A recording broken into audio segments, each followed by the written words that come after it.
Now, before we get to the post game, we just have to do this because I have to sit. Emma and I, obviously, we're texting. We're figuring out what we're going to talk about. We had a show planned, and we're going to talk about Marianne Williamson in the post game. Don't worry about it. But she hit me up late this morning. She said, we need to add this. I am so fucking excited that Tom Steyer is running for president. Warren has been my number 2. Yeah. But now there's a strong contender for the second place spot. Do we actually want to subject ourselves to Tom Steyer's announcement video? I guess, isn't it like 4 to 5 Well, we're minutes not going long? to play all. We're going to give us like a 50-second dose of this. Tom. And then maybe in the 50 seconds, we can come up with a list of like, I don't know, several things each that he could put the same amount of money that he's literally going to burn. Hold on frame 1, I have a comment. Yes. Sitting in a barn. You're still a fucking billionaire. Yeah, right. You're sitting. Yeah. I love it was like he's driving through this bucolic landscape, which is literally probably like his landscape. Yeah. That's something to keep in mind. All right, let's play 50 seconds of this. Tom Steyer, one of the most influential activists in Democratic Party politics. Is the founder and president of Next Gen America. I think what people believe is that the system has left them. I think people believe that the corporations have bought the democracy, that the politicians don't care about or respect them. We gotta look that oh my up. God, because of his voice? Not working Yes. for them. I'm They're not actually wrong. working for the people who have rigged the system. He passed away recently, right? Really what we're doing is trying to make democracy work by pushing Hold power on, down hold to on, the hold on, hold on. We gotta Voters are pause it. getting a chance to do what He is a major Democratic donor. Right. How are you tackling corporate power or making the system worse? I mean, you're making it worse. Well, why doesn't he You're give a his part money of the to problem. any number? Well, he could give it to anti-gerrymandering groups. He could give it to voting rights groups. Yes. He could give it to state, local candidates. I mean, he literally could do millions of things. It's because he wants about 100 million control. things. And that's exactly the fucking problem that he's saying that he cares about.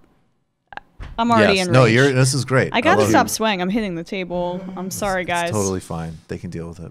make democracy work by pushing power down to the people. California voters are getting a chance to do what California lawmakers failed to do. Prop 56 got a lot of support at the polls.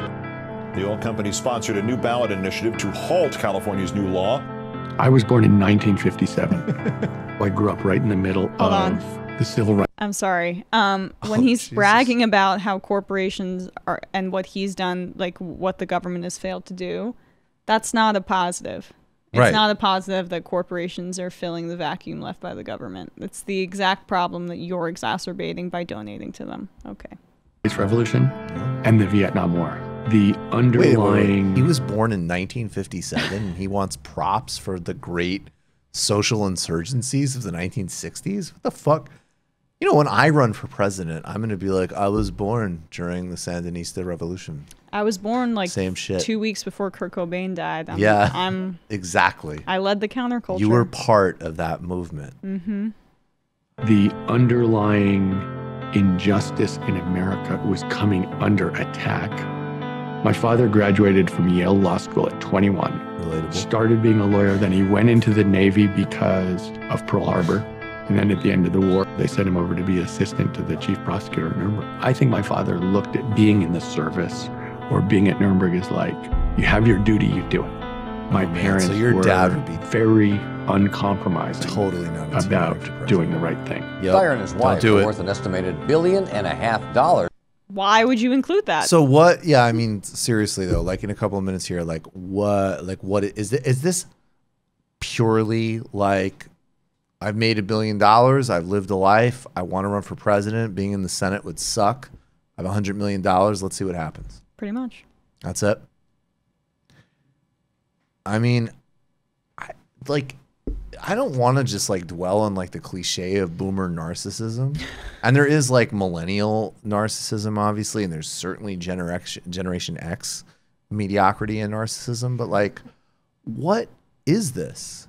Yeah. I mean, even a couple of months ago, he had the good sense of saying, I'm not actually going to do this. Yeah. And then the whole impeachment melodrama that he's been pushing is a giant hustle just to get people's emails, apparently. Yeah. I mean, honestly, like, how should we respond to that? And then his whole pitch goes on. It's like quite a left-wing pitch. Yeah. I mean, I don't know. Like, what does this say to you about who's been empowered by how we've done politics? Yeah, I mean, I think there is, like, kind of what I was saying before about how people feel so disenchanted by and unrepresented by Congress and by their government that they want to turn to alternate sources. And we saw this with Donald Trump and narcissistic billionaires who are tangentially involved and who have, not even tangentially, who are not like faces in Congress, but who are pulling strings behind the scenes and have been involved in politics in their own fucked up way, feel like they can be that outsider voice to break through that fog.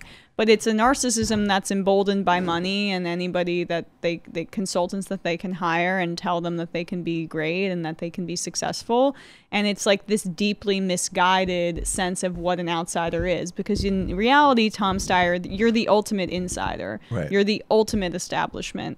And unlike Trump, who was a reality star, who's actually really great at reading the room and insulting people, right, you're an empty suit and no one gives a fuck about your grandfather or your father. Boom. I think in the post game we'll ask who's worse, Beto, Schultz, Steyer, or Buttigieg. I'm always going Buttigieg. Like, no doubt I'd vote for Steyer over Buttigieg. I'll own that. Interesting. 100%. I might too, just on campaign. He reminds me I of go so Funkhauser. hard, you know, when I come on your show, I feel almost bad, but I guess this is actually how I feel. So yeah, this is it. I should just let it go. Keep it real here. You've just watched a Michael Brooks show video, and you can watch all of our full main live shows every Tuesday night at around 7 p.m. Eastern Time, and subscribe to get all of the clips you want. We're covering the globe.